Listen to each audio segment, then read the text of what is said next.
For the last 2 months, I've gone around asking everyone I know, very annoyingly, do you remember the Legend of Spyro Trilogy? And they're like, no, what? Then they immediately assume I'm talking about the originals. Insomniac Games was formed in 1994 by 3 dudes, one of whom had a math degree. After starting their first project, they were lucky enough to stumble across Mark Cerny, an executive producer at Universal Interactive. Universal would become the publisher for Insomniac, bankrolling the development of their first game, Disruptor, for the Panasonic 3DO. That one didn't work out. Disruptor's middling success and re-release on the PS1 gave the tools in time for the next project, Spyro the Dragon, a collectathon platformer for the PS1 releasing in 1998. Insomniac pumped out a Spyro game every year for 3 years. It became more of a blur at some point. With a fairly small team, they just got sick of making them and attest to that to this day, which is understandable. 3 games in 3 years is a pretty intense development cycle. In 1999, Insomniac was ready to move on. But that's not how it works, right? Universal Interaction was a division of Vivendi, a French company who owned Sierra, Vivendi, and Blizzard. Yes, that Blizzard! In 2008, they merged with Activision to create everyone's favorite games company. Insomniac may have been the one who created Spyro, made the games that people loved it for, but Vivendi owned it. After parting ways, Spyro games took a turn. While somebody out there probably likes the GBA games, his next console release was in 2002. Enter the Dragonfly was not good, it was a barely functioning disaster rehashing the story of the second and third game. 2004's A Hero Tale reviewed better, but Spyro's good name was tarnished, we'll say. But when you're a massive corporation, if you got this IP kicking around, well, there's gotta be some way to make money off the fucker. What Spyro needed was a redo, to be modernized for modern audiences, to be brought to the current generation in new light. A new beginning. Do you get it? Do you fucking— The Legend of Spyro New Beginning, released in 2006, to extremely mild excitement. A complete reboot of the world, story, and gameplay. Everybody, some people, vaguely remember that it exists. Reviewing decently at the time, well enough for Vivendi to greenlight another 2 games, it became an epic fantasy trilogy that maybe somebody else played. For my part, I faintly recall playing this game sometime before the global economic crisis as a 7-year-old, then much later getting the 3rd installment on the Wii. At the time, I didn't know there was a second one, luckily. I think I liked it well enough. Every couple of years I see something and go, oh yeah, that. Then it evaporates from my mind. This time I was watching Cat Icarus and then decided to track them down. I don't have a lot going on in my life. So that's this month's hyperfixation turned video essay. Part 1. It's a new beginning, Batman. This is the obligatory recorded while sick video, except it's only going to be this section that I record while sick so I can get ahead on editing it, but not the intro because that would be really annoying, and it's meant to be like kind of more of a— I'm playing into a gimmick or a bit instead of just being bad at my not job, because it's actually extremely easy to re-record audio. Not that I do it, but it would be. I have an entire swamp in my throat. Supposedly mainstream and pop media of the aughts was obsessed with being dark, grim, super grim, and mature, like dark, grim, gritty, mature things. Stay away from my house! Growing up in the aughts, this wasn't really felt. It's not reflected in the media as I remember it. But when 30 to 40 somethings talk about the ooze, it seems compulsory to mention. Like every day was so dark, grim, gritty, and mature that grim, greats darkly matured. John Welsh speaking to Vooks in 2006, Don Meadows with IGN in 2007, both of whom worked at Chrome Studios. They offer these really bizarre reasons as to why the series is more dark and mature. Welsh says that dark palette is when story, and then moves on. What isn't is not dark or mature, is more complicated than we have time for. I wouldn't wave them away as merely subjective, but both are undeniably constructed through social consensus. There may be things we all agree are both dark and mature, but whether or not these make a text those things is another layer. If the darkness is all surface level with the subtext not showing that, is it still dark? What if the subtext argues against the grimness of the text? Is it gritty to do a commentary on grimminess? What if a text concerns a mature subject, like fucking, but has a really childish opinions about it? Really, the only way to create any form of consistency is to apply these descriptively. In Stars in Time uses the childish and immaturity of its characters to discuss the lasting impacts of trauma, how it affects their self-perception, and what we can do about it. I consider that to be pretty mature, but this reviewer at Rock Paper Shotgun didn't. When the devs at Chrome use these ideas, they're engaging a prescriptive ideal. We wanted to make a dark, grim, gritty, mature game that was super dark and grim. I don't trust them when they say it was an intention, because they didn't. This is not a part of the thing they made, and their reasons don't make sense. Of course, this kind of bizarre pandering hasn't gone anywhere. Instead, this is a form of populist rhetoric for the sake of marketing. Someone at Vivendi thought this is what people wanted and forced developers to pretend like it was a great idea. It's the exact same thing the eldritch being known as Kurlumgathel the Final Glutton, aka Disney, does. As they go through torturing VFX artists into systematically ruining their entire catalog, they do so in the name of maturity and realism. Just like the aughts, these are nonsense words, used by people who have no interest in what they mean. As Gen Alpha engages critically with the art of their time, they'll hear dumbass Zoomers complain about it while having no idea what we're talking about. Even before anybody can hit new game, the specter of bullshit hangs over the entire series. It is constantly pretending to be all sorts of super mature, dark, grim, gritty, mature things, well, not. It just isn't. As a story and a world and mechanics, it is none of those things. For instance, the inciting incident of our entire narrative is baby murder. Save them! The Dark Armies have come! At a surface level, that's pretty fucked up! But we don't see the murder. This horrible thing doesn't weigh down on characters. It's casual violence that pushes the story forward. An entire character's backstory involves being kidnapped and abused, but the story has no interest in the implications of such a thing. The narrative and structure of New Beginning is about Spyro's coming of age. He sets forth into the world to meet dads and blow shit up and fuck around and save the day. It is Saturday morning cartoon shit. The antagonists don't have reasons to be evil, they just are. Protagonists don't do bad or wrong things because they're the good guys. It is a black and white story with some darkish details. Leveraging the power of hindsight, we can figure out who this game is truly for. Michael Graham was a producer at Vivendi. He oversaw- Shut the fuck up. Michael Graham was a producer at Vivendi. He oversaw the entire series start to finish. Seemingly it was his first major project. In 2008, Hardcore Christian Gamer, a real website that used to exist in reality. In an interview with Hardcore Christian Gamer, Michael Graham says, "It's always been bothersome that focus groups consisting of 10-year-olds show that kids want to play games that are M-rated. It's hard to blame them, there are lots of awesome games out there for older audiences. We aim to create experiences that were reminiscent of those found in older games, but modified them to be appropriate for younger players. So with Spyro, young players can battle the forces of evil and take part in epic battles, while their parents can find comfort in knowing that their children aren't being exposed to things that are harmful or damaging in any way." This reveals a far more coherent, creative vision than anybody else. Graham wants to make the kinds of games that are mechanically engaging for the kiddos and contain nothing of offense. Younger players are a lot smarter and more patient than they are often given credit for. He's right. This is the kind of game that mom and dad can put on for their kids.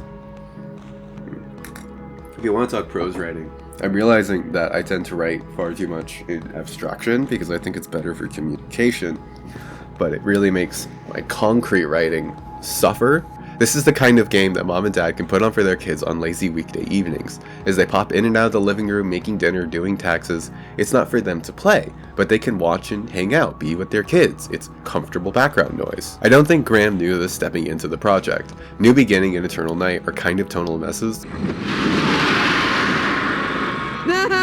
I think he verbalized it sometime during the development of the third game, and then carried it with him through his next major project and presumably kept the ethos for like 20 years. There is a kind of conservatism on display, things that appeal to hegemony, which in America's Christianity is what normal is, so incredible amounts of casual violence, like baby murder, is fine. A young girl suffering abuse and being routinely accused of malice because of it?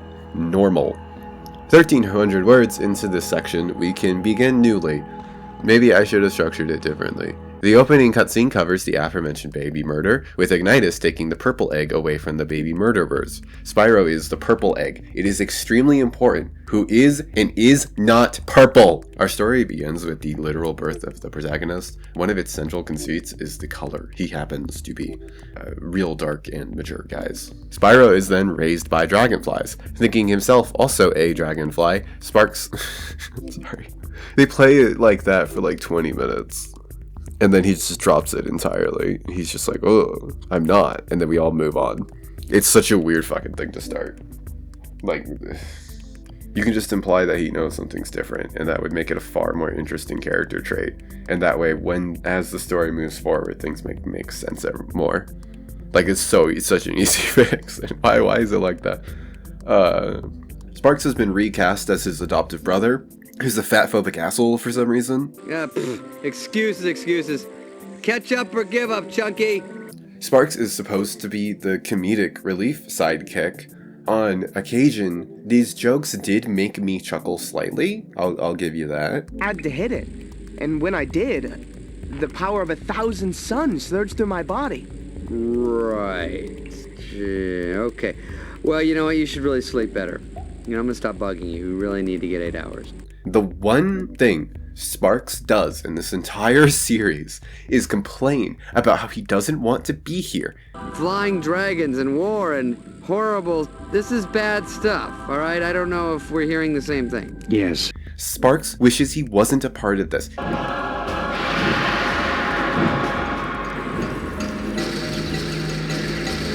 And I think we're done here. He doesn't want to go on an adventure, he doesn't want to fight the baddie, and he will remind us of this at every step. But if we see danger, we should run, right? There are times when all of us need to stand up to danger, young Sparks.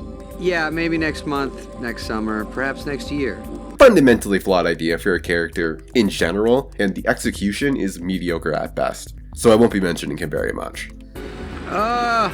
The game's tutorialization is very heavy-handed and boring, if well contextualized. Sparks and Spyro are playing hide and seek, so use R stick to move the camera. Seeds to a chase, like combat, with Sparks getting yoinked by some bad guys. Spyro learns he can breathe fire. We get this natural and logical movement in the narrative. I know that sounds like a weird way of describing it, but the bar is going to get so low. New Beginning isn't a great story by any means, but it is written. It is characters. God, I hope my words are more understandable when I hear them.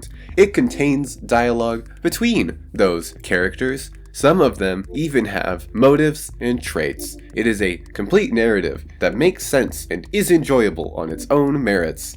Spyro brings the news home to Mom and Dad, and I have to. The sentient race of dragonfly people will never be mentioned again in the entire series. Once these characters leave the screen, they too shall be memory hold. Why does the mom have a breedable waist? Why does the dad's chin fuck harder than me? Why? Not surprised by this journey that happened hasn't before. A terrible little trope happens that becomes indicative of the writing as a whole. Spyro's like sad and he's gonna go away. So Sparks is like is upset and is like, whatever, man. A couple of minutes later, all this tension is completely undone and forgotten about. As a whole, characters are one note, sudden payoff really doesn't exist. It doesn't build towards climax or give endings to arcs. There's no foreshadowing, it's not a complicated story, neither is the way that it's told. But it is written. It is very concise. It is about Spyro procuring an increasing number of fathers. Another example of mediocre storytelling. At the end of the prologue, Spyro meets Ignitus, the man who saved his life before it had began, and he's just sitting in a cave for some reason. You walk into a cave and he's there. Ma and Pa said that in a land far, far away, torn by endless war, he was where he came from, and it's like 20 minutes upstream. The guy is just chilling in a cave. Ignitus is your dad. That's quite an entrance, young dragon. There might be hope for us yet. He's really old, like really, really old. Yes. As I get older, it takes longer to recover. He spends all of his screen time in this section talking about how old he is. I mean that my time for heroics is past. Because of how old he is. Maybe you've been hanging in those caves a little too long, old man. While this sucks as dialogue, it is developing the core themes of the narrative, haphazardly, but nothing is a better example of that than these dojo sections. I started way too many paragraphs with "this is an example of the thing I'm saying." Then these dojo sections between each level. Level 1 is about getting into your dad's house, the Dragon Temple. In there is one of the most memorable aspects of the game. There's a big statue in a big room, and at the behest of Ignitus, it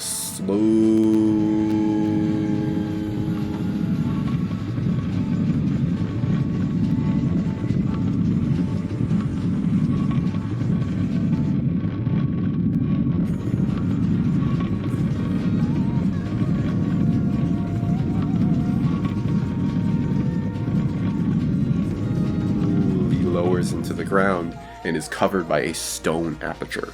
This is the dojo. Mechanically, these are shit tutorials. They're slow as fuck, boring, they force you to do things that the combat system sucks at and aren't that useful. Every single one has a phase where all of the enemies run away from you. All of this is made worse by having a somewhat strict timer that forces you to start over.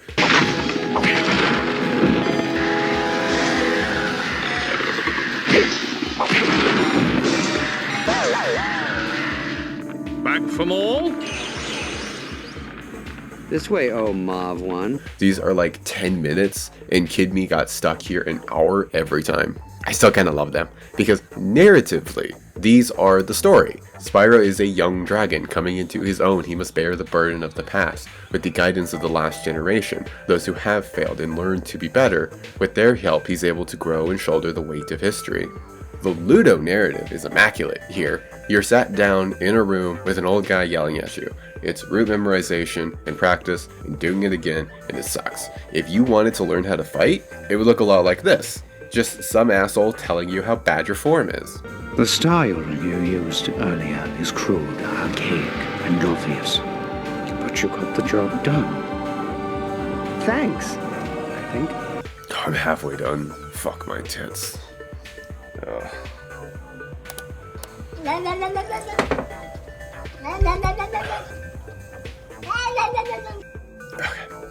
Fundamentally, it's a really simple character action RPG. One kind of melee attack, two kinds of magic, i.e. breaths. You have a health bar restored by collecting red gems from slayed enemies, same for energy. Blue gems function as XP for leveling. Using breaths consumes energy. It's kinda it. There is a role, technically, there is a kind of Z targeting that allows Spyro to roll. It's just really slow, awkward, and useless. All three games have a roll. Dawn of the Dragon is the only one where it's even slightly useful. Even then, it's very unnecessary. Otherwise, I will not mention it again. It's useless. The most fascinating thing about the combat is its spectacle fighter inspirations. Apparently the leveling screen is ripped straight from God of War. It's very flashy with lots of explosions. There's a great sense of humor in here, with enemies being frozen into snowballs or writhing on the ground in agony as their hearts seize. That's not a very funny description. The game's difficulty is easy medium, with the emphasis on easy. As a stupid child, I remember struggling with this game a lot. For little babies, it is quite difficult. For anybody who's able to be analytical, who can approach the game with a general understanding of how games work, it's ridiculously simplistic. You have 2.5 melee attacks. It has one scripted grounded combo and one scripted aerial combo. The half is a charge. From air or ground, it's the same move. If an enemy is in the whoa animation, they'll be thrown instead. Breaths have normal and special. Most normals are big AoE hitboxes. Specials are exploding fireballs, tracking electricity balls, ricocheting ice needles, and tornado earth balls. Already, it's obvious that there's not a lot going on. Player interaction is heavily limited by the lack of choices they have during a fight. That isn't what makes the combat boring, the opposite actually. Simplicity allows for a system that's easy to grasp and start using. Once players are past that initial hurdle, engagement can be built and sustained through emergent gameplay. Emergence is when different systems interact to create new outcomes. Exactly what Internet Man calls this multiplicative, which is an equally accurate description. This can be done intentionally. New Beginning allows you to knock opponents off of platforms as an insta-kill, just as, probably more often, it's on accident. A quirk of the physics engine creating advanced movement tech, like all of your favorites. When it comes to getting good at combat systems, it means learning and using emergent mechanics, memorizing all the bizarre interactions, leveraging them to your benefit, at least for the good ones, the kinds of ones that keep players playing for dozens to hundreds of hours. Probably the most damning thing here is that breaths don't combo. You can't use fire to an extended aerial combo because there's one aerial combo. Even trying to string an aerial into a charge, into a grounded combo doesn't work. When enemies hit the ground, they become welded to it. They fuse with the earth. You can't push them, stun them, or knock them. Electricity allows you to toss, but then they return to the oneness of Gaia. Ice will freeze. For smaller enemies, this allows you to push them, but not attack directly. For larger, it's just a longer stun. Earth is technically burst damage, but does nothing. The ice special is really cool, but functionally identical to the normal. Earth and Electricity do the same thing slightly differently, which is a setup for an aerial combo. Really? Fire is the only good one. It deals the most damage for energy. The special has the largest area of effect. Because you start with it, it can be leveled very quickly. Oh, and if you spam the button, it causes the initial damage to be applied repeatedly, melting every enemy in the game for minimal energy cost. It is certainly reminiscent of those found in games for older players, but modified to be extremely fucking boring. Developing skill, testing your limits, learning interactions, outwitting opponents. The things that make combat systems work and worth engaging with aren't here. They aren't anywhere in here. It barely has the kind of staying power that lasts for the game's fairly short runtime. It lives and dies on its spectacle. Chrome did a killer job here. This game uses their in-house Mercury engine, specially modified to do these visual effects. At the time, it was fairly cutting edge. The screen gets overwhelmed with fire. The sound design accentuates the explosions.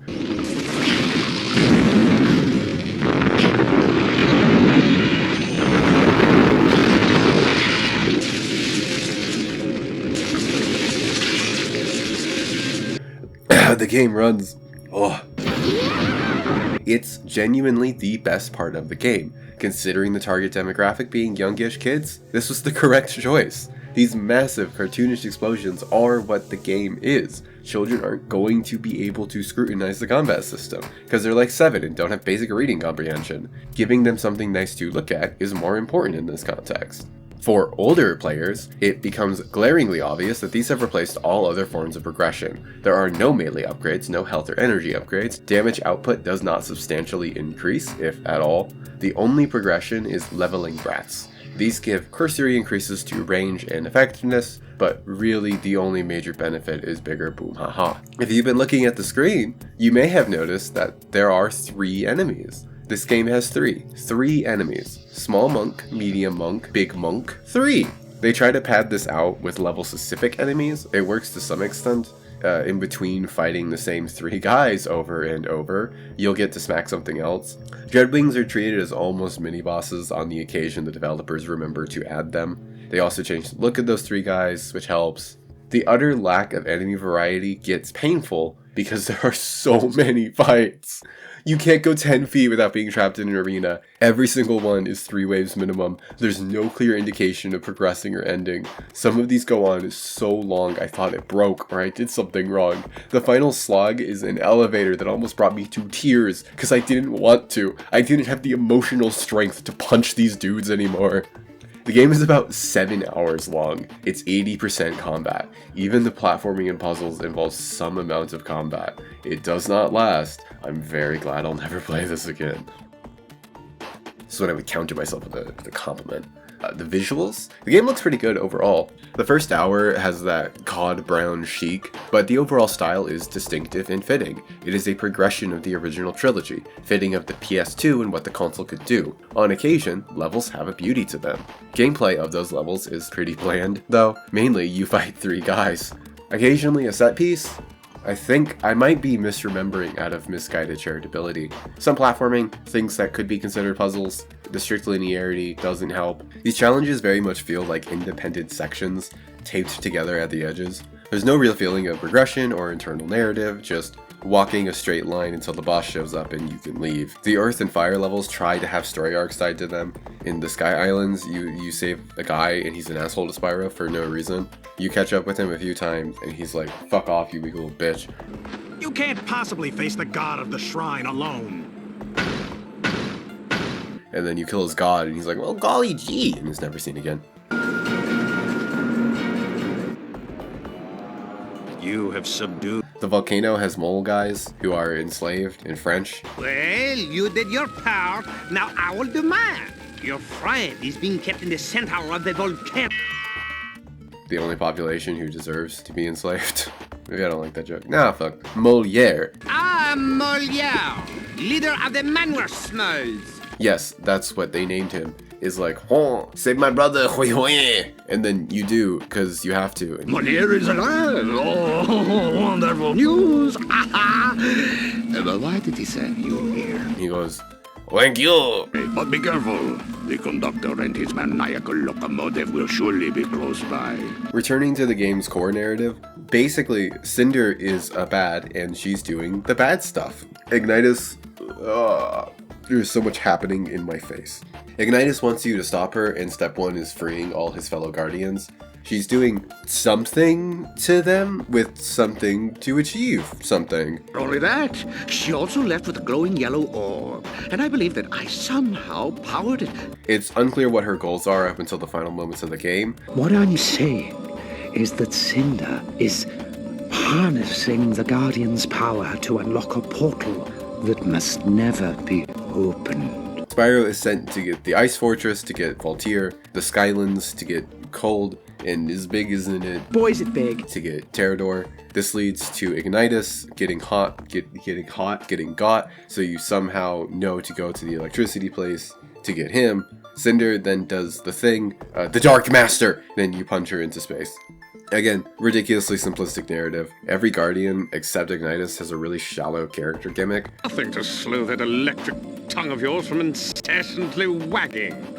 It's just that it's all so exciting, exhilarating, enchanting, enthralling, and... They're barely on screen. Spark spends the entire game complaining about how he doesn't want to be here. All my homies hate adventures. Cynder has like maybe 5 lines of dialogue in total, all the way at the end of the game, shoving in a line about the Dark Master, who I'll refer to as Malefor for the rest of this video. I don't like saying the word master, it's gross. Maybe this was supposed to be some big reveal. Technically, it was almost kind of set up. In reality, it comes out of left field. Malefor is the series antagonist, everything bad is his fault. Nobody playing knows who he is. Great writing, guys. Moment to moment, the substance of the story is very bland. I cannot pretend this is good, but I remember it fondly, and I'm sure others do too, and I think the reason why is the thematic power it has. The dojo sections explore this idea of Spyro being guided into his power. Everybody around Spyro is guiding him, using their power of aged wisdom so he can become stronger. He can mature into the kind of person that can be who the world demands of him, so that he can self-determine his path. The emotional core of this narrative is the Guardian's relationship to us as Spyro. You might prove to be a true warrior yet. Spyro, come here. They are our dads. Yes, that's it. They are your dads. They are our dads. They are dads. The teachings of dads is what evolves Spyro's character arc. Despite all of the sloppy shit that is the ending of this game, the emotional payoff is well earned. The only thing Spyro knows is that Cynder is also a dragon. Her egg was stolen the same night as his was hidden. She's been Twisted by his evil law. So the game fails to ever acknowledge the subtext. She's been controlled by Malefor's influence. She's been corrupted into his docile evil servant, this child. The treatment of Cynder in this series is kind of fucked. It really just seems like a writer who doesn't know what they're doing, throwing aside the one femme character. Complete lack of understanding of what they are saying, and a refusal to do anything with it despite her profound potential. We ain't there yet though. Spyro punches the bad and thwarts her evil plan that she apparently had. In this moment, he realizes that she's a victim all the same. She is just like me. He risks his own safety to save the person that was trying to kill him a moment ago.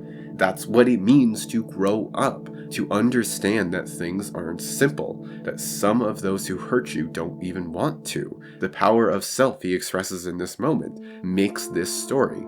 Even when the writing is bad, and it seems like a rough draft at best, the ending is a genuine culmination of the themes and emotions presented throughout the story.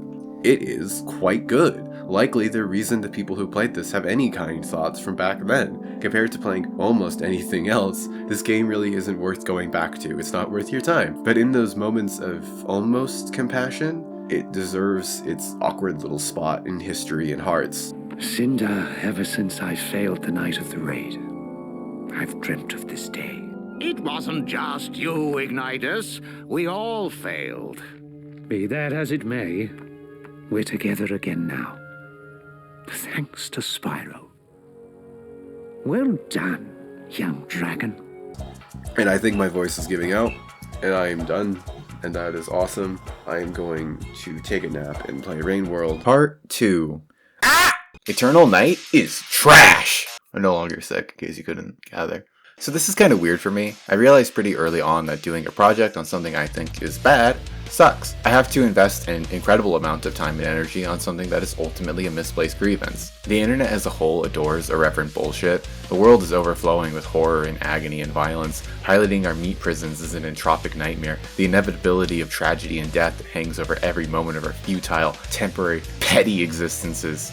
People want to exhale slightly harder at memes. They want to fail passion for bad tweets. This is normal. It's an important and healthy part of emotional regulation. Our lives are stressful enough, the fact that entertainment can be a reprieve is a moral good. Someone being angry at something frivolous is really entertaining. The real problems that we should be angry about are really fucking stressful. But bullshit? Scream at bullshit for hours and hours. It becomes a form of play at that point. We can practice real anger without the difficult part of doing something about it. In our current economic system, rage stokes engagement, keeping audiences looking at ads who then aren't angry at the 3 companies who bought the internet and don't give a shit about us. Rhetorically, it's easier to defend or eviscerate than to say, me likey yum yum. For some creatives, anger is very mobilizing and can pull the project forward very easily. But I don't give a shit about any of those. This isn't my goal. I don't like spending my time being mad at shit. I am talking about video games. Who cares? Nothing I say will ever be that important. We have real problems. If we aren't pissed about those, there won't be video games. I'd rather put my energy into seeing the medium improve. Analysis and criticism are vital aspects of creativity. It's emotionally painful for creatives, but ultimately helps. More critical audiences with the words and ideas to express their wants from art, then don't tolerate bullshit. As long as the critic isn't a fucking asshole.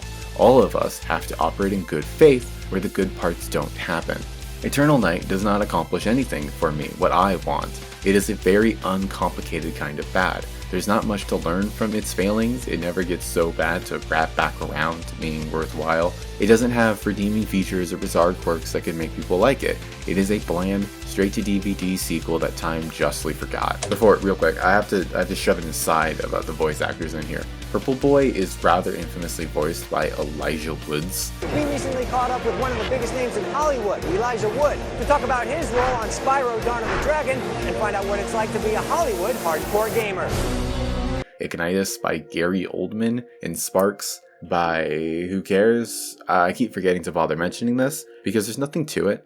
Perhaps, but we mustn't rush to judgment. Basically, Robin Williams played a role so well that animated media became obsessed with getting big-name live-action actors. This trend continued into gaming as it became more and more mainstream. The trick with Elijah Goddamn Woods and Robin Fuck Your Wife Williams is that they're actors. They're not voice actors. Voice acting, stage acting, on-set acting are all very different skill sets that are only partially transferable. Voice actors need to have a much greater range.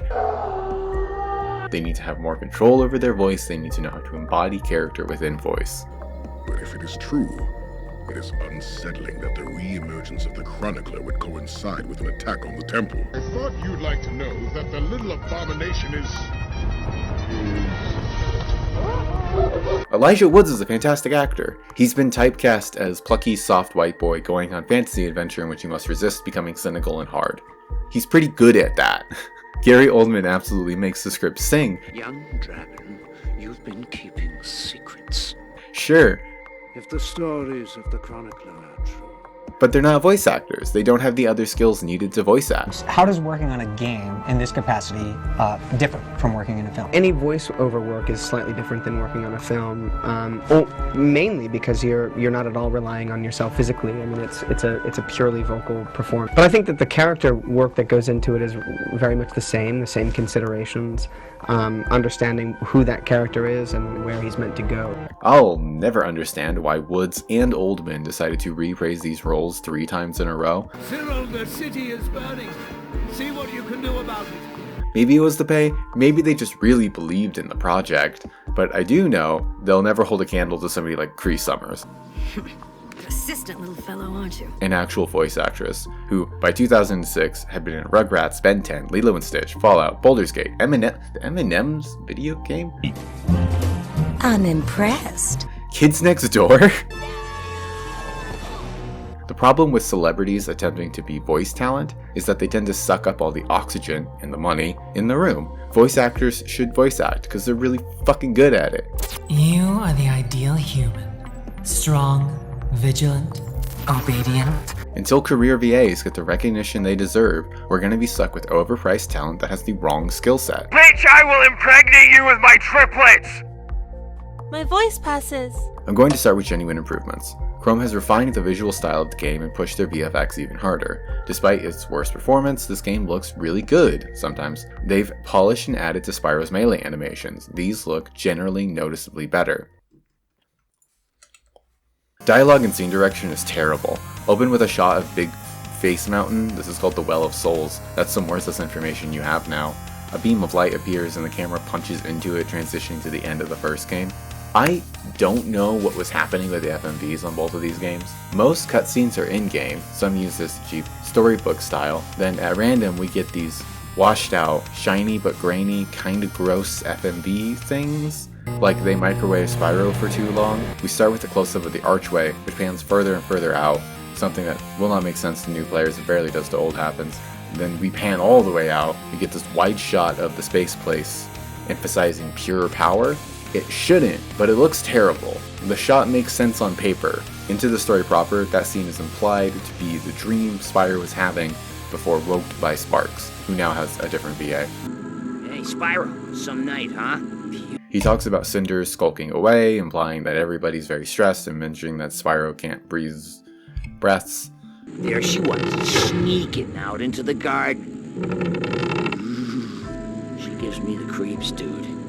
This sucks, it's fluffy, slow, boring, all tension is fake because nothing here will matter. However, it is written. Sparks is in character, meaning asshole. Cynder, nobody blames you for what happened.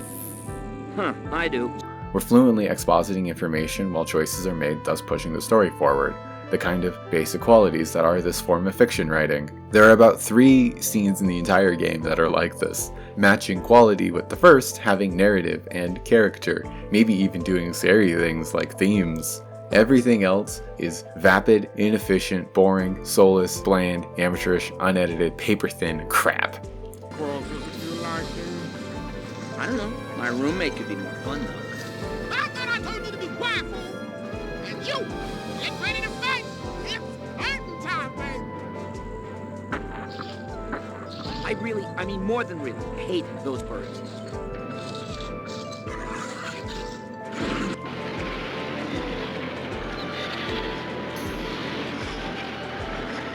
Fiends and felons, scoundrels and swindlers, welcome to the first event of the evening. Tonight we bring to you a very special battle, sure to quench your thirst for brutality. Enough of this jibber-jabber. Let's bring on the main. It's actually difficult just to express how bad the writing is, because I'm incapable of paying attention to it. Cardboard cutouts of characters saying nothing of substance for way too long. The plot is at a complete standstill for 90% of the runtime. Worst of all, nobody makes a single choice in this entire goddamn story. The cutscene at the end of level 1 is where it starts. It was more like I was seeing into the past and the future all at once, and there was a voice calling himself the Chronicler. Basically, the prophecy. You see, the prophecy you'll see, it's the prophecy by prophets who profit from the sea. It is the absolute dogshit, bottom of the barrel trash you'd expect from a hack using a lazy half-ass trope. Characters don't have to make choices. Plot doesn't have to make sense. We don't need stakes or tension. It's all explained by the prophecy. The prophecy! The prophecy being that Spyro is a purple. It was a purple dragon. Like me. I'm not even being sarcastic. That's literally it. He's purple. In the it was present in the first game, being why Spyro is the purple. Because the prophecies spoke of a purple dragon. But it was a piece of the story. It was the inciting incident. It wasn't a crutch undercutting every element of the story. Patrick Haggerty is the sole accredited writer on New Beginning. He is a career games writer, working in part as a freelancer where he lists the Legend of Spyro series. New Beginning wasn't the greatest thing ever, but more in a rough draft way. It was clearly made by somebody who knew what they were doing, even if the end result was eh. Patrick Haggerty is accredited on Eternal Night, alongside Michael Graham. Haggerty then disappears entirely. He's nowhere to be seen for the third game. Michael Graham alongside Thomas Bossier would co-write Dawn of the Dragon. Funny thing about Graham, he's not a writer. His LinkedIn has nothing specific for writing, and his 6-odd-year career had been spent either as quality assurance or managing QA. His role as an associate producer on this project, and eventually Skylanders, was some mixture of creative lead and management. In his entire career, this man has written this Spyro reboot and the other Spyro reboot. After, he would work as a level designer specializing in Unreal 4 and 5, which you may have noticed is not writing. In absolutely every possible way, this man is not a writer. There's a very obvious conclusion to jump to. Haggerty was brought on as a freelancer. During the development of Eternal Night, someone didn't want to pay him, so he was replaced with the first guy some idiot at Vivendi saw that day. A random ass producer was coaxed into writing 2 entire video games despite being terrible at it. And this is why I hate ragging on shit. It's so easy to be an asshole. I can say, with a disgusting amount of confidence, that Michael Graham is a bad writer. Because he isn't one. He was thrown into writing prose and dialogue despite having absolutely no experience or education. Not even an AO3 fic. He had to walk in and just finish a script in a year or less. It takes a lot of time and a lot of failed projects, maybe a successful one, to develop the baseline skill set. It takes the better part of a decade for a writer to find their voice, if ever. Different forms of writing are entirely different in how they're written. Graham never had a chance to write good. Unless he was some mythical savant, this poor man was given an impossible task. The story is the only thing it could be. 2.5 decent scenes and an ocean of garbage filler. What else could it be when a project is passed off partway through to somebody who doesn't specialize in the skill set? It is brain dead, cruel, stupid decision that can only be made by dumbass middle managers or egomaniacs. Here's a synopsis so we can move on. Spyro goes to a tree because he's told to, then he's on a boat. So you go and Guy, Castle, Cynder. No! I just wish this is a good actor. He does that well. He just No! I actually can't do that. The levels suck, but for different reasons. The level designers knew what they were doing. They just very obviously did not have enough time to develop anything. The entire development of Eternal Night was very hard to endure. We had high hopes for what we might be able to accomplish, but there were major budget constraints and we were forced to basically reuse assets from the first game and alter the storyline to account for it. The team at Chrome Studios did an incredible and commendable job getting it finished, but in the end, we were all disappointed with the finished product. Take a shot every time you see a reused asset and you'll die. Almost every single enemy is reused, reskinned, or recolored. Level assets for set dressing or platforming are very commonly reused. The final boss is just a bigger big monkey. The new ones aren't animated. Like they didn't even finish the new stuff they did make. My brother wanted to see a reuse compilation, so I'm gonna fuck up my pace and let the edit do that. I swear to on God's flat, there's one particular location where I think they reused geometry. They reused an entire hallway in Encounter Dealio, but they had to retexture and rescript everything around it. I don't know how that even saved on work. Outside of these little moments where environments do look really good, these levels play like betas. They're a series of loosely strung together concepts of challenges that go on for a while and then end. They are structurally incoherent slurries of ideas. It's fair to assume this game was made in about a year and change. While it's impossible to get an exact timeline, New Beginnings development maybe started sometime in 2004. According to Don Meadows, Eternal Night started development before New Beginning had released.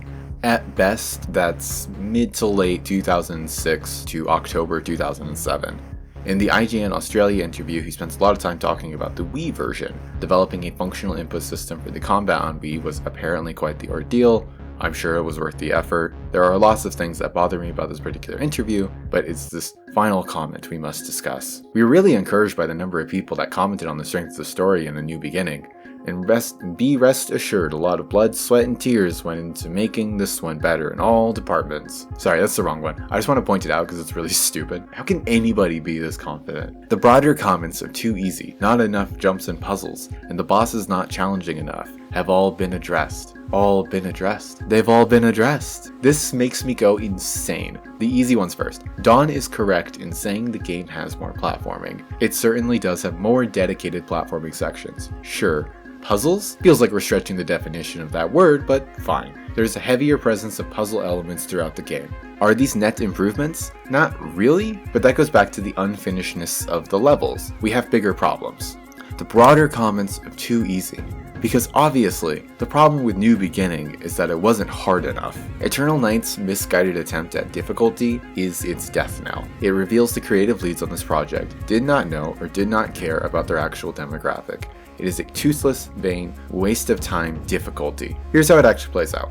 The combat is fundamentally identical with surface level changes. The only thing that has been changed is the numbers. Enemies take longer to kill, they deal more damage. Spyro goes down way quicker while having less overall damage output. In the most basic terms, when we discuss difficulty, this often is what we mean. Classically speaking, hard is when numbers bias against the player, easy is when they bias for the player. Frankly, this is why a lot of games, old and new, don't understand shit for shit about difficulty. Difficulty is an idealized emotional experience, a ludonarrative tool. Difficulty is about intention, who the game is for and what kind of experience they should have. This idea that you can take a good game, futz some numbers, and then remain with a game of equal goodness is nonsense. It's never worked out like that. Don makes a comment earlier in the interview that expresses exactly this. Both we and Sierra wanted to recapture what it was like to have the coin-munching bosses from older arcade games. This statement of attention says something, with words, that is expressed in the game itself. It's a horrible approach and they did it poorly, but it is something to aspire towards. Truly difficult games are also intensely rewarding to succeed at. It is this pain into euphoria process that gets people playing roguelikes, Metroidvanias, whatever RAINWORLD is. When Reagan was in office, that was the arcade. But all this shit doesn't matter because the bosses are bad. You do this terrible Dreadwing fight like 4 times, it's awkward as fuck to control and the one attack is basically unreactable. Fucking Tree Guy uses the same controls so it's automatically miserable and is just mechanically baffling. Nothing tells you how to beat him. They reuse the Minecraft fight from New Beginning, then follow it with the Ice King fight. 5 times! Scab and Ghoul are the absolute worst, but for different reasons. Whoa, look at that, it's Dawn's favorite. Scab and Ghoul are both monk but boss, both heavily limit access to energy and health, both use melee and ranged attacks, both are intended to be hurt during specific actions that make them vulnerable, and have these get off me attacks to enforce that. All of that combined makes for the most miserable shit in the game. They beat the fuck out of you while you're not allowed to attack them, and have to wait for an incredibly short window to take a pittance of their health. They outrange, outspeed, and outdamage Spyro. These are boring ass fights of attrition lost at any moment for no good reason. The thing about those old school arcade games is that they were bad. Devs didn't know what they were doing, the tech was barely able to do it, and they were primarily made as products designed to munch quarters and make profits. Not that folks didn't like them, or devs didn't try their best, but since then we've developed a much better understanding of the why and how. Fun fact, Demon's Souls was released in early 2009, 4 months after the end of this series. Their contemporaries understood difficulty. They did not. Even then, all this talk ain't shit cause it's not that difficult. The only cost of failure is all the fucking load screens. Fights are extremely easy to cheese to death if you don't mind waiting forever. Just like before, there's no tech or fun interactions to learn. Simply, this is bad game design. They shouldn't have made it this way. Worse, the end result is a tedious, frustrating slog that is inaccessible to the original audiences. Younger players are a lot smarter than we give them credit for, so why would they play this? These saint-like degrees of patience required for a 9-year-old to get through this shit. At that point, you might as well just give them Call of Duty because clearly they can handle it. Better yet, a good game. A 10-year-old getting into the ship hell and thinking, yup, this is worth my time. No! In their pandering, cloying need for legitimacy, they spat in the face of their main demographic. This difficulty isn't for people who liked the first one. It's in fact very shit for them because they're probably a child. But also, it's not like they made something adults or teenagers would enjoy. It's boring, it's bland, it sucks. There are so many better options.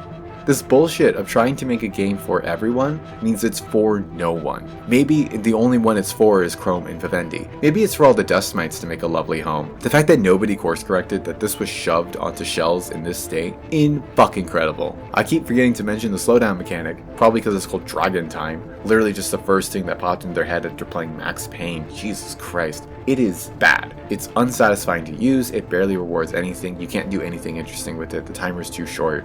Basically, hit the button when you're told. Great mechanic, fun, love it. There is one scene that is actually kind of good.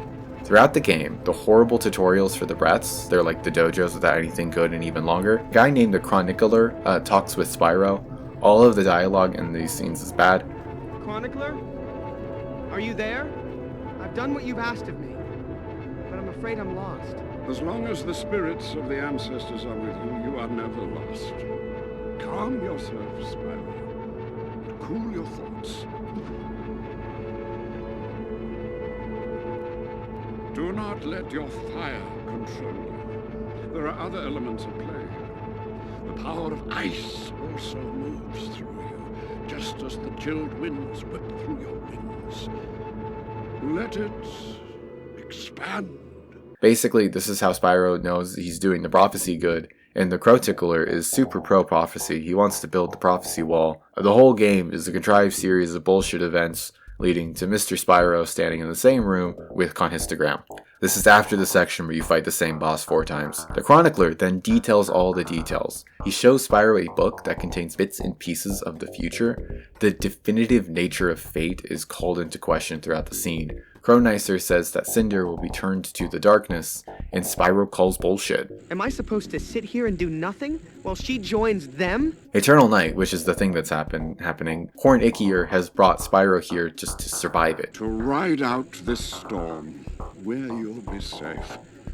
Live to fight another day. Then Spyro rejects everything. He throws the future aside and chooses the uncertainty of making his own choices. Young dragon, I've waited far too long to watch you leave here stricken with grief and doubt. Overall, the scene isn't that great, but it is written. 2 people are sat in a room, having a conversation, making choices. How low have we found ourselves clapping till sword at the bare minimum of character agency? If this game had themes, like New Beginning, then we might see them here. The olds have guided Spyro. Now he must evaluate the world being given to him. It's the next logical step in how New Beginning explored its narrative. Also the literal next step of maturation.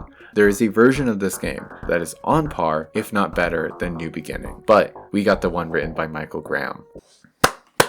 I feel the need to add a little addendum. I failed to make my case and kind of tripped over my own dick at some points. At the start of the game, there's a massive scene of deliberation that details what all the Guardians are going to do as Spyro goes to Tree. We do not see our paternal polycule again for the rest of the game. Cynder is Spyro's primary motivation throughout the story. Her trying to leave, her being kidnapped, protecting her from Malefor. These are key moments in the story, all of which require Spyro, therefore audience, caring about Cynder.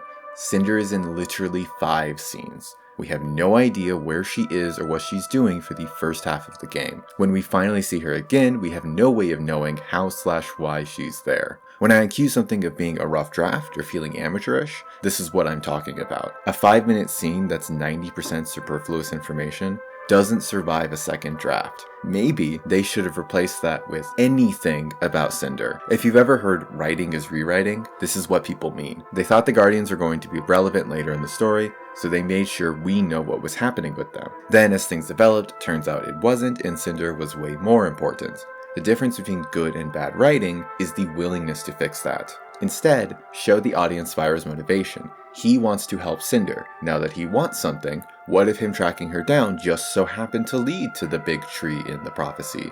Instead of the prophecy being a crutch, it's a bit more nuanced and textured. It's all some big accident. Stories about a prophesized Mary Sue are not inherently bad. The idea that the protagonist will succeed by virtue of being a protagonist, it's some white boy shit, frankly. New Beginning understood that characters still need motivation and wants and to overcome things. Having a prophecy in a story is no excuse for bad writing. The ship hell is about 1/3 of the game, and Spyro gets there by coincidence. After getting nothing? What even happens in this map scene? Sparks and Spyro look at each other and silently choose to do a murder. What the... How is that even possible? Can't just let them get away. We're going after them, right? Wait, did I just say that out loud? So you spend an hour in the most repetitive and tedious part of the game chasing Scab. When you beat him, again, they leave. And Spyro falls into the ocean onto a big turtle, which then knows to bring them to a secret island no one knew the location of. Amateurish feels like a compliment. For a real compliment, having stared at these two in DaVinci for dozens of hours, the audioscape is immaculate.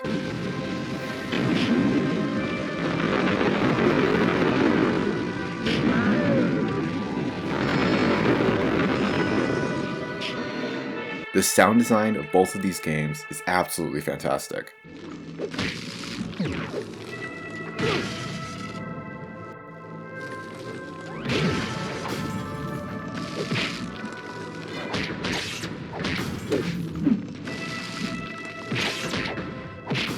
Also, voicing and editing had an effect on the essay part I didn't expect. In moments, I feel like I disrupt the good faith I espoused earlier. My argument is ultimately sympathetic, and I think that comes across better in the writing. Once it's filtered through angrygamer.wav, it can sound accusatory, which is worsened by how much speculation I'm doing. There's not enough information available to be definitive about anything, but I sound very authoritative, and that's an unintentional misrepresentation of what I actually think. I believe everything I'm saying, but recognize that I fucked up in how I presented that. Knowing that doesn't help you as the audience in any way, unless you're willing to read all the same information, come to your own conclusions, and judge mine. Then all I've done is get drunk and think the well's a toilet. If I was a better writer, I'd go back and redo almost this entire section. I'd neutrally present my sources first, very clearly, then follow with my personal conclusions, clarifying my leaps in logic, going through the available information and saying, if this, then I think. Try to be a bit more tactful and even-handed. This is the paradigm that all creatives find themselves within. You have to fuck around in order to find out. I'm not talking about anything that serious. Worst that happens is I offend somebody who worked on this 20 years ago or shoved my foot in my mouth. It's not like I'm doing science communication, you know? Really, this is a learning opportunity for all of us. You have to risk the vulnerability of making mistakes in order to know it was a mistake. Wow, this definitely isn't a sunk cost fallacy. Part 3, Dawn of, look, I'm just recording this thing like absolute last second, so that way I have some way of separating out the sections. Because right now, they really needs one, okay?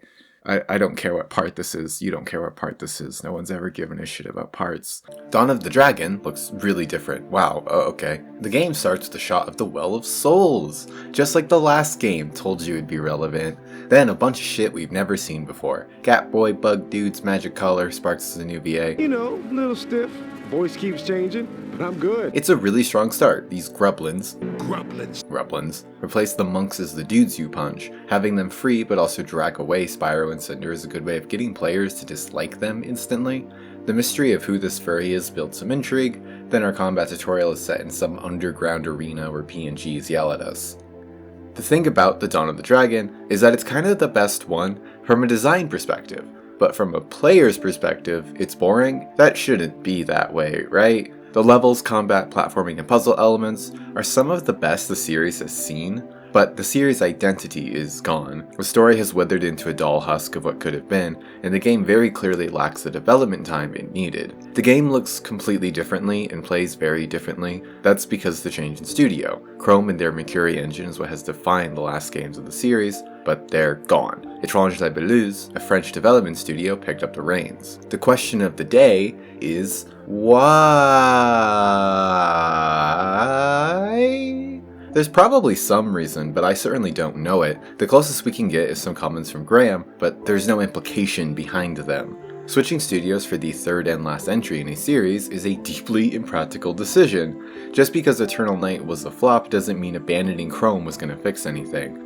The last games were made in proprietary software not owned by Vivendi, so switching teams means remaking assets and rewriting code, and the only version of this that makes sense to me is if the games were developed in tandem. If Étrange got started soon after release of New Beginning, that would give them almost 2 years, which is kinda reasonable, but the vibes are off, you know? It's equally possible that Vivendi responded to the failure of Eternal Night by telling Chrome to eat their balls. Or maybe it was the other way around. Maybe contracts were ending and both parties told the other to consume their spheres. Or it was mutual and just convenient. This was the year of the Activision Blizzard merger. Maybe working with a studio in the same country was a logistical necessity. I suspect Étrange was brought on around Eternal Night's release. So they had about a year. 1 or 2, that's an incredibly short amount of time to make a AAA title. The release cycle of these games is absolutely ridiculous. I'm amazed that they functioned at all. So is Graham. He says there were lots of tough decisions made, a lot of restless nights for the Spyro team. The deadlines that Blizzard put these people through is insane. Maybe that's why the game feels so exhausted and bored, because everyone working on it was. When they were making New Beginning, they didn't know they would make Eternal Night, no they would make Dawn of the Dragon. These people got wrung out, shoved to the pasta roller, CBT'd. None of these games are that great, but they exist. That's incredible in its own right. The game had two main selling points. The whole thing could be played in co-op, with player 2 taking control of Cynder, that's what the magic collar is for, and free flight, massive air quotes on that one. My recent playthroughs, I played this in Eternal Night twice, were single player. The AI partner is like every other, fucking useless. The only time I swapped to Spyro was when I needed him to take a hit or activate a sconce.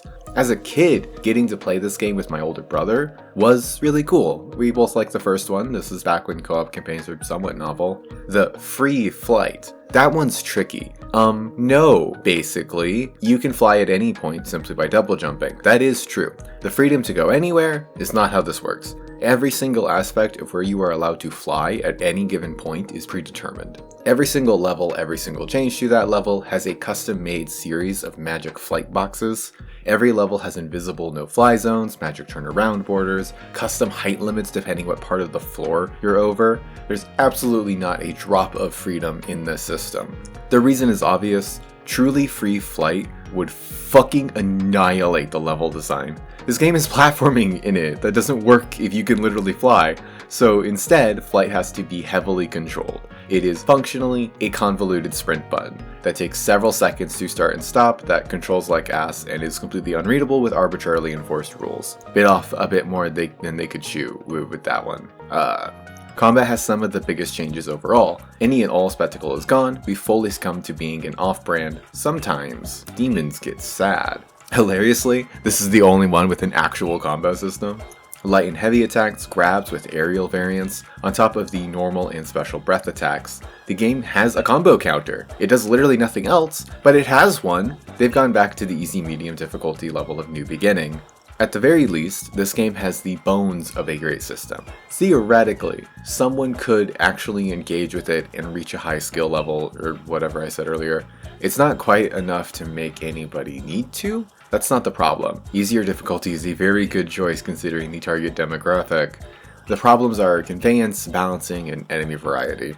There's no indication that you're ever dealing damage. Enemies tend to barely telegraph, hitboxes are unclear and incredibly fucky, not to mention the constant argument that is the camera. Roll spam invalidates everything, enemies can block whatever and whenever they want, they have way too much health, the whole thing becomes such a slog. Damage values feel random, most of the game you can take a few hits and be fine, but these elite enemies can kill you in 3 hits or less. There's one boss, the final one, in a set piece disguised as a boss. Malefor can just insta-kill you, if he feels like it. If you thought 3 enemies was bad, Dawn of the Dragon has 2. Short guys and tall guys, with flying boys and big boys sprinkled in for flavor. The vast majority of fights consists of 2 enemies. I haven't said anything nice in a while. I really like the way they made Spyro and Cynder asymmetric. They have the same core moveset but different breaths, which have parallels to each other but work very differently. Spyro levels health faster while Cynder levels energy faster. It's a good way of making them different but not so different as to be incomparable. I think the design of the levels is the best in the series.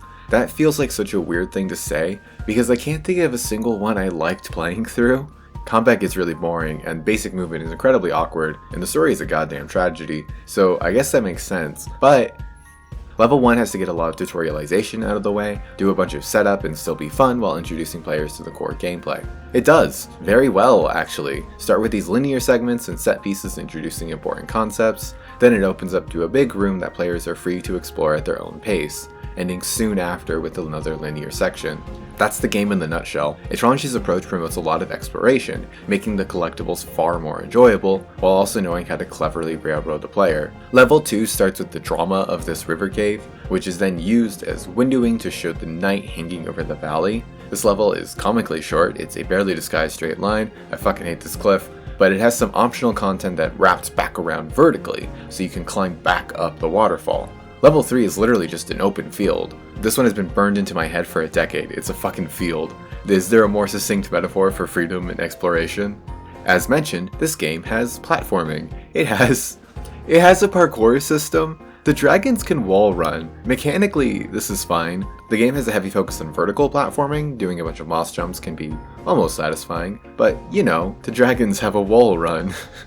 Even the puzzle elements are more engaging. These orbs are used to weigh down plates that activate stuff. Not a very challenging puzzle, but they're heavy, so it affects your movement, limits flight even more, forces you to take alternate routes and look at the level just a little bit differently. That's really good design. In a lot of ways, I want to say this is the best one. New Beginning has nostalgia going for it, and because of that, it is the one I could see people playing, while Dawn of the Dragon is the strongest overall. It suffers from an insane lack of development. One level has a hill with collision, but nobody got around to texturing it. That's the kind of oversights we're dealing with here. But the story is a tattered mess. The structure of the narrative has collapsed. Saying structure implies they had one when I know they didn't. In better news, the moment-to-moment dialogue is a lot better. I would go so far as to say that some scenes are good, actually. Go. Tell Ignitus I have found them. It's no use. Well, maybe if we try twisting it. Twist what? It's magic. Fueled by hatred and malice, reclaiming the throne at the temple, which, through some dark magic, he now suspends above the land, a symbol of his dominance. We've been at war ever since, and every day, his forces grow stronger, and ours lose hope. Level designer Thomas Bossier was brought in to co-write. Thomas Bossier is a level designer. His entire gamography is level design, programming, QA. Dawn of the Dragon is his literal only writing credit. He has a master's in writing, so I assume he must have some skills, some knowledge base. It's safe to assume Graham had noticeably improved as well. Writing things tends to do that. To directly quote Graham, actually, we never really planned to do a trilogy. We developed top-line concepts for a story arc that we felt could potentially span over 3 games. Yet, no actual plans were made beyond the first game, so we never really knew if the story would ever continue beyond A New Beginning. Top-line concepts is really funny to me. You got handed an IP about a purple boy and said, hey, what if he was purple?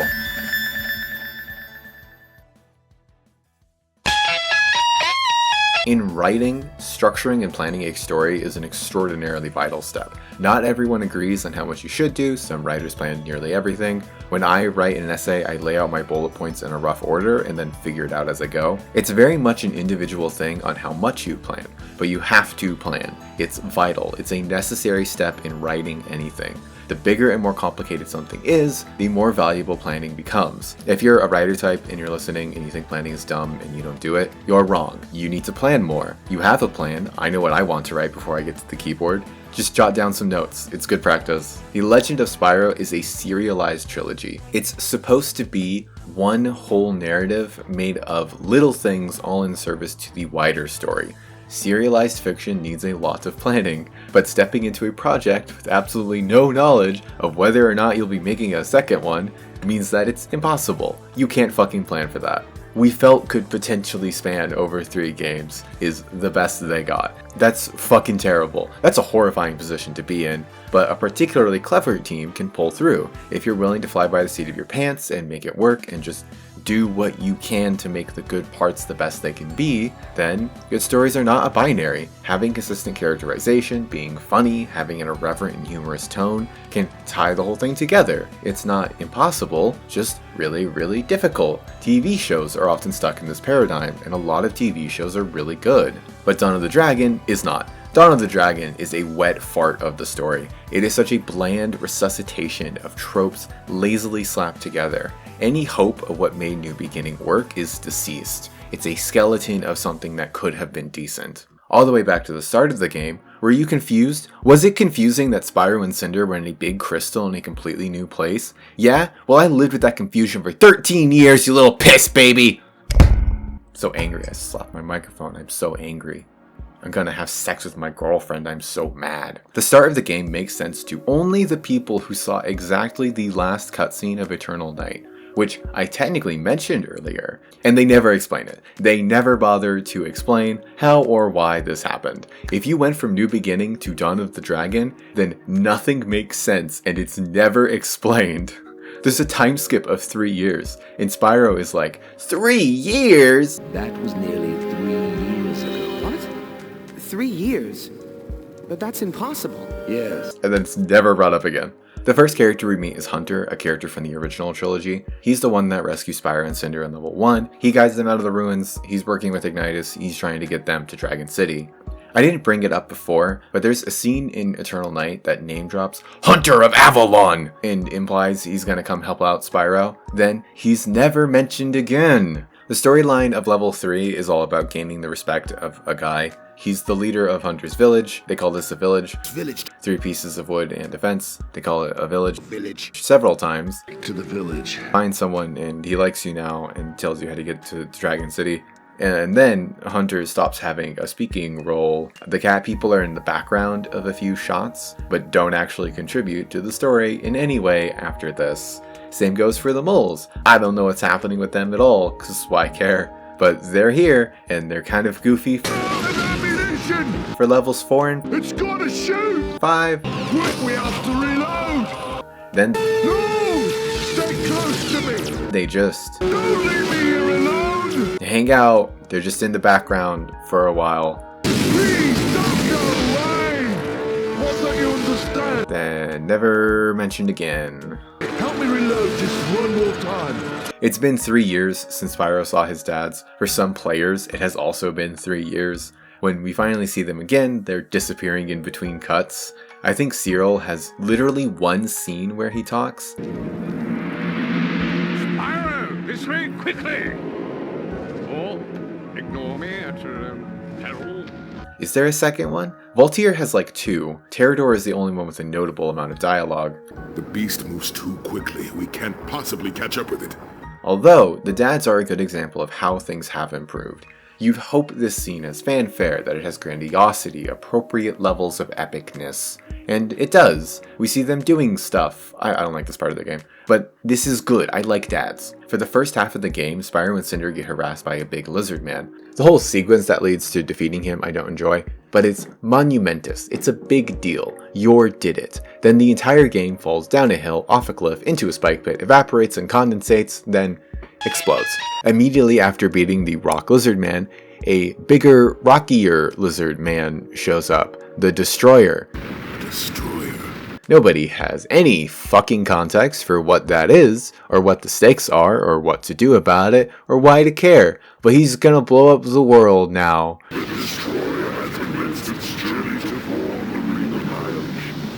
Something about bigger lizard man just really sucks the wind out of my dick. By the way, the first time we ever see the series antagonist is halfway into the 3rd game. He starts a Zoom call and is vaguely menacing, and then leaves. Malefor, by the way, is voiced by Mark Big Tits Hamill. Mark Mummy Milkers Hamill. Why? Why?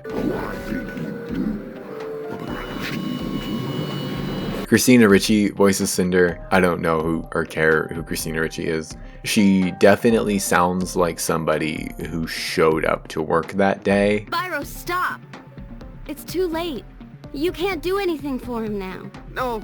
I actually really like the dam level. It has a really strong sense of progression to it. It's kind of clever too. Guy made of lava, so flood the valley. It's in to trap it. Next, you go around the Destroyer and Destroyer him. This level centers flying, which is equally cool and painful. It's okay, I don't know. But then it doesn't work. You blow up his heart and he's fine.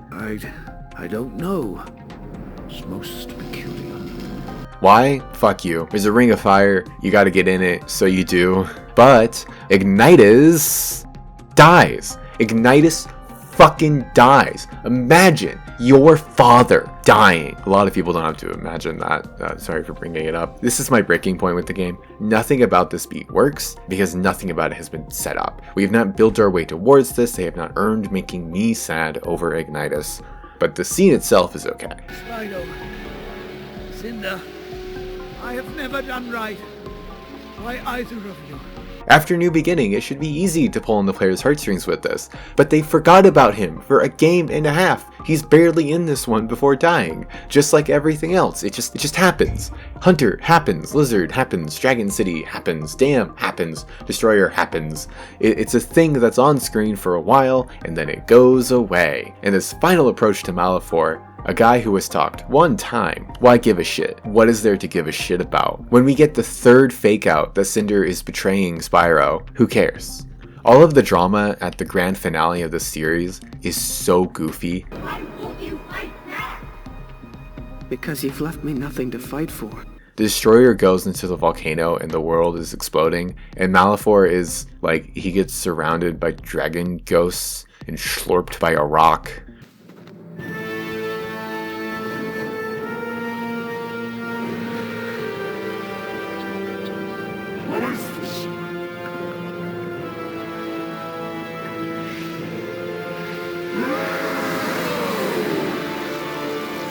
There's a post-credit scene with the Chronicler. They walk back Ignitus' death. That's fucking cowardly. And again, no one in your audience knows what's happening right now because Eternal Night was a trash fire. Even if they played it, this makes no sense.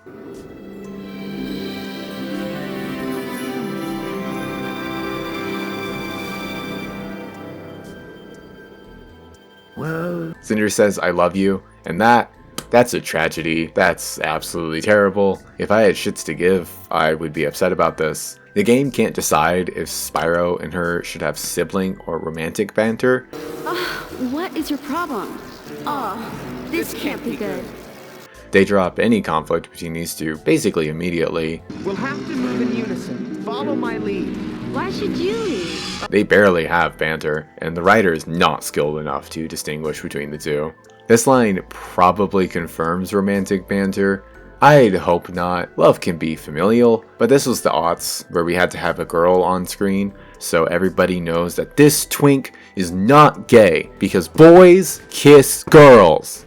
Cynder got done real dirty by this series. She's a victim of Malefor, same as everyone, but Sparks in the story acts like she's got the evil juice in her. She's only ever one inconvenience away from reverting to evil. Graham calls her a former nemesis. To me, at least, nemesis implies these two actually disagreed about something, rather than Cynder did something bad, Spyro stopped her, then she regretted and apologized for it. That's not a nemesis, that's a person. I think it's cruel to assign her responsibility for her actions a new beginning. The end of that game has always read like she's waking up from a bad nap and wasn't necessarily conscious of her actions beforehand. And she's a child, she's Spyro's age. Children do not bear the responsibility for what adults have done to them. The way they talk about Cynder is gross. She's been corrupted, twisted, poisoned, transformed, and irreparably damaged. Talking about children like that in any way is disgusting. That's callous, mean, and ignorant. Not that it's off the table for a work of fiction, but they treat her like she's essentially evil for 3 games because she's a victim, even though she does nothing harmful after her defeat in New Beginning, and expect you to think the same. I really like Cynder. Even as a kid, sad goth dragon girl tickled a particular part of my gay little brain. Something about her I connected with back then and stuck with me till now. And that's Martin Heidegger on Dasein. While reading Wikipedia, shoutouts to Wikipedia, I discovered that Heidegger was a bitch. Fuck him, I have no interest in legitimizing pieces of shit, even if I find their ontology to be rather fascinating. However, one of his ideas still gets discussed in modern philosophy, and thanks to SciShow, I first heard about it around 10 to 12. Geworfenheit. Thank you, Viri, I love you. That's funny, because your parents don't love you. Which gets roughly translated to throneness. This is the idea that for you to be born in a particular body, in a particular part of the world, in a particular time in history, is some godless coincidence. The circumstances that define so much of our lives is an accident. Even the choices we make are a result of having been thrown into them. Being born to a working class family as opposed to a middle class has massive ramifications for every aspect of your entire life. You have no choice in that. The agony of Geworfenheit is knowing that if you had taken a right instead of a left, the crash wouldn't have happened. If Ma and Pa had gotten approved for the apartment half a mile up the road, then you could have gone to a nicer school instead of being bullied for 3 years. This is something that we as adults come to accept one way or another, our words or someone else's. We have to hold this contradiction in our hearts, that we can swim, but the floodwaters will whisk us away all the same. And Cynder is purple, right? This entire fucking series hinges off of who is and is not purple. Spyro is purple, that's why he's special. Dragons aren't able to master elements inside of their own, Cynder can use 4. There's a line about Malefor learning wind, Cynder uses wind. Look at her. She's fucking purple. Nothing speaks to thrownness more eloquently than both of them being purple. The difference between having a family, a home, and being the servant of some monkeys is what side of the room you were on. This is what the story should have been about. The prophecy is bullshit. They barely mention it in this game. It got thrown in the trash anyways, so make these two sides of the same coin. They share this major event in their lives, and that's the wedge. Spyro got to hang out and be special while Cynder got traumatized. That's the way it goes. I think that's a really powerful lesson to impart onto kiddos. They know, they wonder why Kim's mom packs her lunch with a fruit roll-up and they have to make themselves a PB&H in the morning. Embody that in character and story. Give them tools to understand. That's why we tell stories.